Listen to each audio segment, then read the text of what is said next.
Hey, so Ethiopia, the first utopia. When you think of Ethiopia, what do you think about? What do you see? Ethiopia was the first utopia in the world. And Ethiopia is where we get the Pan-African colors, or the Pan-African colors are in Ethiopia. This is a country that, however you look at it, it's either the country that got its emancipation first, or it's a country that was never colonized because it was occupied, but not completely colonized. It was occupied by Italy. Ethiopia is one of the most interesting countries in the world. It's mentioned in the Bible. And when it's mentioned in the Bible, it's crucial to understand that Ethiopia refers to Africa. Ethiopians are Africans. Ethiopians are Africans. Africans are Ethiopians. Everyone in Africa is an Ethiopian. This is why we have the same flag, like with these colors, like the green, the red, the gold. These are the Ethiopian colors. To be Ethiopian, or to be Ethiopian, does not mean that you're physically in that place, because it's an understanding. Just like having Zion doesn't mean that you're physically in a certain city made by God. It's an understanding. It's an agreement. It is knowing true dominion and territory. So Ethiopia is a place that can be anywhere. This is why Jamaica is Ethiopia. The people in Jamaica are Ethiopians. People in Africa, the Negroes, so-called Negroes, they are Ethiopians. So Ethiopia is a generic term that is used for all Africans. And this is how it's applied in the Bible. So when the Bible is speaking of this place called Ethiopia, it's speaking of a place where the people called Nubians. These Nubians are, like Nub actually comes from the Egyptian, which means gold.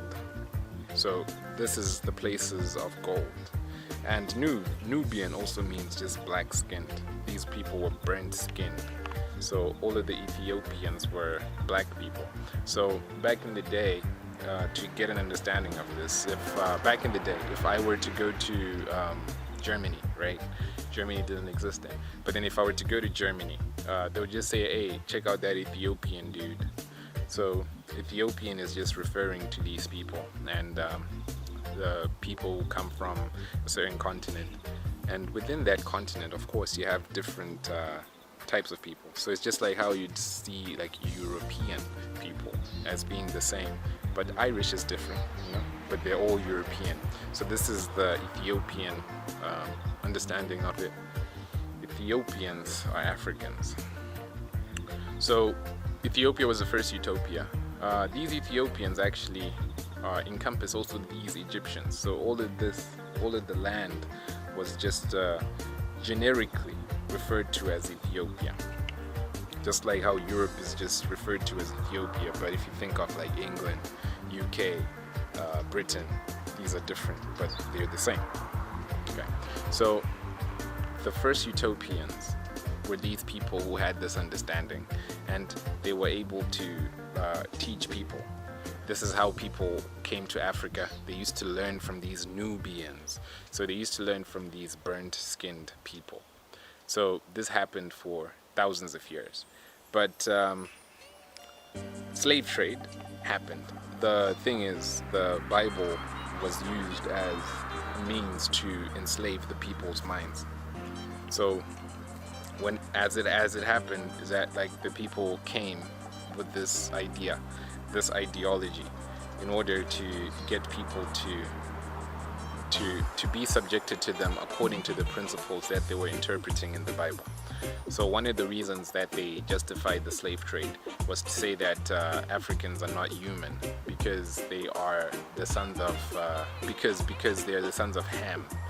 So Ham, if there's a story in the Bible where Noah is drunk, and then one of his sons, apparently in a mystery, uncovers his nakedness. So people believe that Ham slept with Noah's wife or did something of that sort. And then Ham had a curse, but the curse was put on his son called Canaan. So Canaan is Cain and Abel. This is where the curse is. This is the person who was cursed in the beginning. But anyhow, Canaan went and settled in the Middle East, while the other sons of Ham, so Ham had 4 sons. Ham had 4 sons, and these ones came, the 3 sons came In Africa, the one son stayed in the Middle East, and these are the Canaanites. And when you're referring to the Canaanites, you're referring to them. So when slave trade happens, it was actually based on this biblical principle that was saying that since these people were cursed by Ham, then they're supposed to be our slaves. So you have to understand that this happened 400 years ago. And now it's time to set the people free. It's been 400 years of slavery. So it's now time to leave that paradigm. It's now time to leave those pyramids that they've been building in the minds of the people, these hierarchies that they've been creating with this false ideology.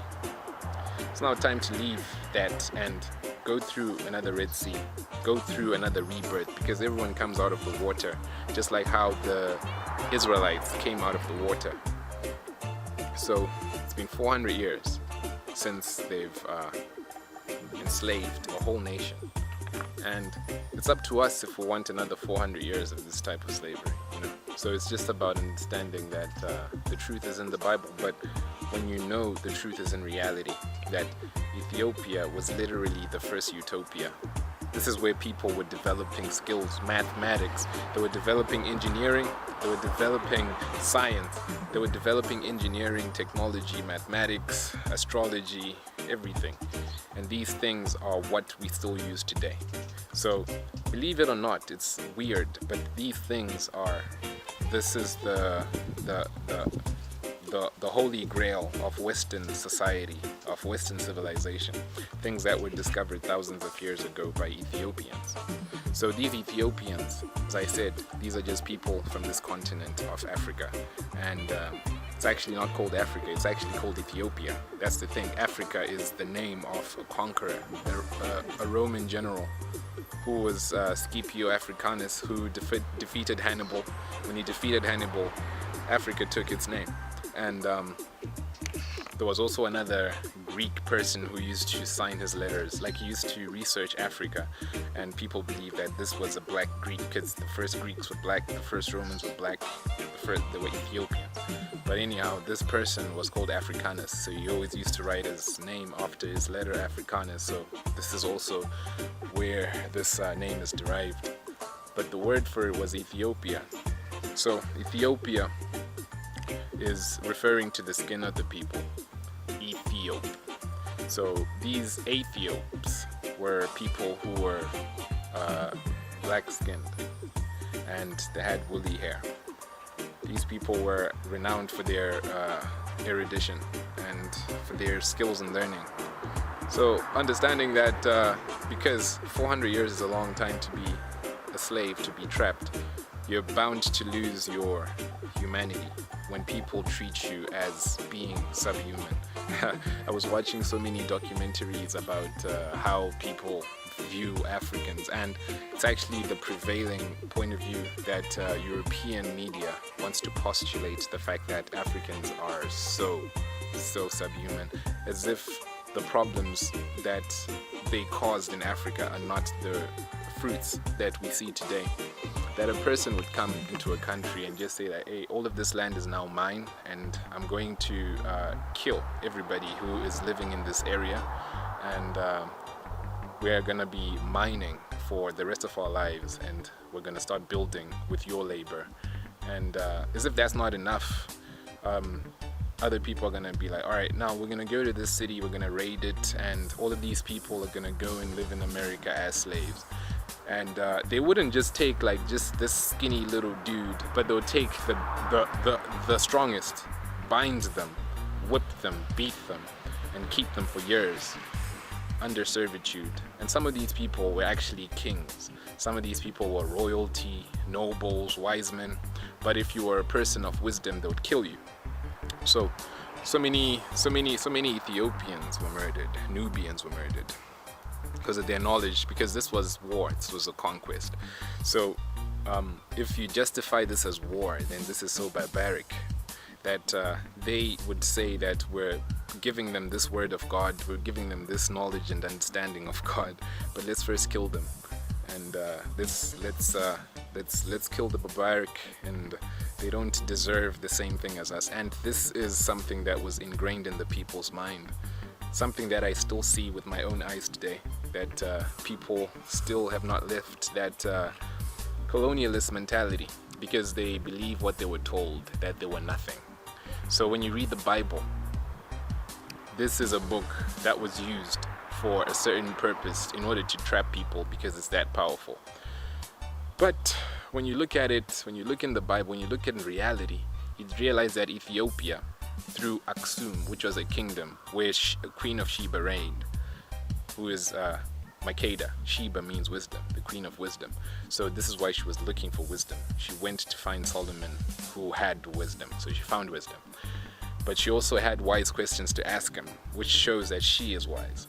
So Queen of Sheba, Makeda, and she went there, and she actually used to reign in a certain place that was adjacent to, like, that is on the Red Sea, which is the kingdom of Aksum.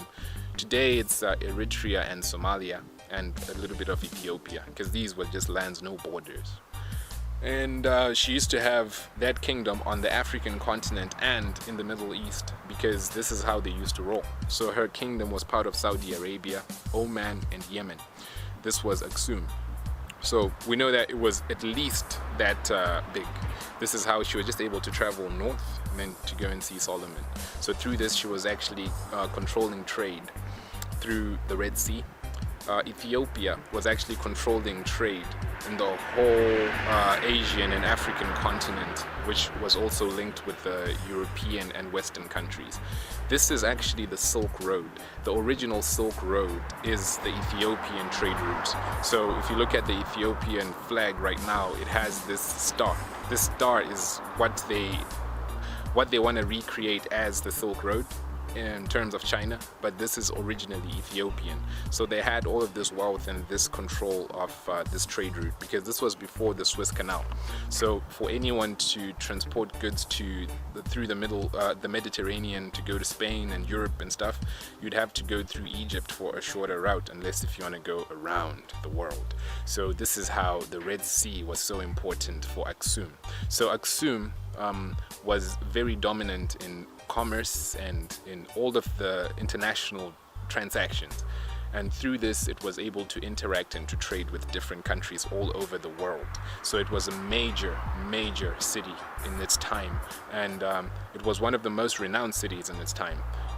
This is kingdom, sorry, not cities. Aksum was a kingdom, and this was the place where Christianity actually started within the African continent. That the first people who were converted into Christianity were in this kingdom of Aksum, which is in Eritrea, and this spelt over to Ethiopia. And today Ethiopia has the oldest churches in the world, has the oldest Bible in the world, which is called the Ethiopian Bible for some reason, but should just be called the Bible. But it has the oldest Bible, and it has the biggest Bible, by the way, and it has the understanding of the scripture, because they were able to actually transcribe all of the scriptures into a language, an African language. An African language. This is important to understand, that they'll tell you that in Africa they didn't have language, communication skills, literature, but they have G script, and through this language they were actually able to translate the Bible, which is not an easy task, because what you're doing is you're translating this in terms of meaning, resonance, and metrics. Verses are metric compositions of words. So you need to have the understanding of numbers and words and letters and resonance and all of these things. So they translated the Bible into G script. And so many countries in Africa actually had their own languages. Even Liberia had its own language, like Cameroon, they had their own alphabets. Like literally all of them, because these people were Ethiopians. So an Ethiopian is a person who is referred to as being of black skin with woolly hair, right? So this is not something that is given to a certain one country. But the reason why everyone is Ethiopian is because Ethiopia is not conquered, and Ethiopia, or was not conquered. This is the understanding of what Haile Selassie did on fourth through. This is the hypocrisy of the of the League of Nations and of the UN that was exposed through his reign, because these are the people he was fighting against. Mussolini actually went to Ethiopia and occupied it for 6 years, and the League of Nations didn't do anything about it. They were actually just saying that, all right, it's bad, but they didn't do anything about it. And this is one of the reasons why the League of Nations didn't work, because of Haile Selassie. So Ethiopia was a major key party in the whole world. Haile Selassie was an actual emperor who traveled like over 100 countries. In his reign, he went to over 100 countries in the world as the King of Kings, and his name means the one with the power of the Trinity. So Ethiopia has one of the oldest churches, Ethiopia. So when you read the Bible, when you look at the book of Acts, you're gonna discover or come across the story of Philip. Philip is in an area, he's healing people, he's raising paralyzed people, and now they're walking. The lame can now walk and stuff like that. And the Spirit tells him, hey, go to this desert area and you're gonna see someone there. He goes into a desert, and then he sees this Ethiopian eunuch. This eunuch is like a person who works in a kingdom, right? A eunuch. So he's in a court, and he's a person of wisdom, obviously. So he's actually in Israel. He's traveling the world. He's an Ethiopian, a black person, and he's actually in a chariot. So he's actually a person of riches and of wealth. But what's important is he's actually reading. He's actually reading. You didn't know that people from Africa could read, right? But this is like the same year that Jesus died, so this is 2,000 years ago. So Jesus has just died. Philip is in the Holy Spirit, and this guy is already reading a scroll of Isaiah that he got. So first thing, he's rich, okay? He's a eunuch, so there's a kingdom somewhere, because there is an actual queen mentioned in his kingdom. So he's part of that regime. So he's with other black people because he's being escorted by these people, and he speaks to Philip, and he gets baptized in the process, and the story goes on. So this happens in the New Testament, right? In the Old Testament, we all know the story of Solomon and how the Queen of Sheba went to him. So she was an African woman, an African queen. So meaning that there was already this kingdom, there was already a queen of wisdom. She was the wisest person before he came. That's why she had to go to him and see if the wisdom was true. So she was renowned for her abilities, because this is back in the day when women didn't have this status, but she had this queen status. Anyhow, she creates this offspring. Like with Solomon, they have a child, and this child ends up being Menelik, who ends up being a great, and then Solomon is the descendant, is the father. Haile Selassie is the descendant of this person through Menelik and through Solomon. And this is the understanding of how Haile Selassie came about, and that was his claim to the throne and all of that. So one thing to understand is it's important to realize that there are roots of Christianity all over Africa. So the missionaries came with the Bible with a certain false dogma, according to this doctrine, which was intended to trap people's minds. Africa was not actually meant to be evangelized by these people, because there was already evidence of Christianity within African continents. So within African territories. So through Aksum, this is where the Queen of Sheba was. Through Ethiopia, this is where the eunuch met Philip. So this eunuch is already reading. This eunuch already has the possession. The scroll of Isaiah is already in his possession. So these people are already reading these things. This is how they're able to have the G script Bible. They have their own Bible, the oldest Bible, the biggest Bible, the oldest churches in the world. Okay, so this is crucial to understand. And if you even look further down in Zimbabwe, there's actually a tribe. Not a lot of people know this, but there's actually a tribe of true Hebrew Israelites, true Jews who claim that they came with the Ark of the Covenant. and they're actually hiding it. That's why people don't know about them, because they have their secrets, but they are actually the people who live in Zim. They actually live in Zimbabwe, and this is in the heart of Southern Africa. These people are Jewish. They're a tribe called the Chilemba. So they're actually the people who are associated with the areas like the Great Zimbabwe. They're associated with them. So they actually married into those families when they came from Israel. And these people are black, right? Obviously, they're black. So all of these, and in Ethiopia you also have Hebrew Jews that live in Ethiopia. Some of them live in Israel and all over the world. So all of these people had this understanding of Christianity, and they could read, they could write, they could reason. And what we're told is that they couldn't read, they couldn't write, they couldn't reason, which is not true. So in the Bible you see that this eunuch is a rich dude who works in a court, and he's already reading this. So just the thing to understand is what Philip asked him, and this is the whole point of this video. The question is, do you understand the book of Isaiah? When Philip approached him, he asked him, do you understand what you're reading? So the same thing is, he was reading the book of Isaiah. The book of Isaiah is so important because this is the book that Jesus was quoting most of the time. So do you understand this book? Because this book is the key to understanding what is happening in this world. So the book of Isaiah is speaking about how the people in this world are deluded, how the people in this world have been lied to. This is why Philip asked him, do you understand what that this book is talking about, you Ethiopian? Do you understand the book of Isaiah? It's talking about the Ethiopians. So when it talks about Egypt, it's actually talking about Rome. When it talks about Judah, it's actually talking about Africa, because these African Hebrew Israelites identify as Judas, as Jews. The Jews are everywhere in Africa. These people are actually the ones who have the Ark of the Covenant. So when you ask the Ethiopians, they say that they have it. When you ask the other ones in Zimbabwe, they say that they have it. So this is just the thing, that they know certain things that people don't know they know. So people who are telling you certain things are missing certain elements that distort your view of the Africans, of the Ethiopians, of everyone who is of this continent or of that continent. So having the right perspective is knowing reality and applying it to the facts.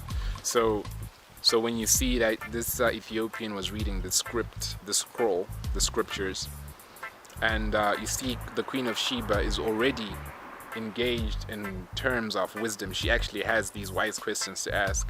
It makes you wonder why it is that you don't see this side of this of Africa or of this continent in such a way that paints a perfect picture, or paints a tolerable picture, or even just a considerably close picture to what the reality of the people is, to what the reality of their way of life was, that they were people who were humble, people who were actually so smart that it's startling to even consider some of the things that they achieved with the means that they had, because some of the things that these Africans, Ethiopians did, Nubians did, we can't even do it today with our modern technology.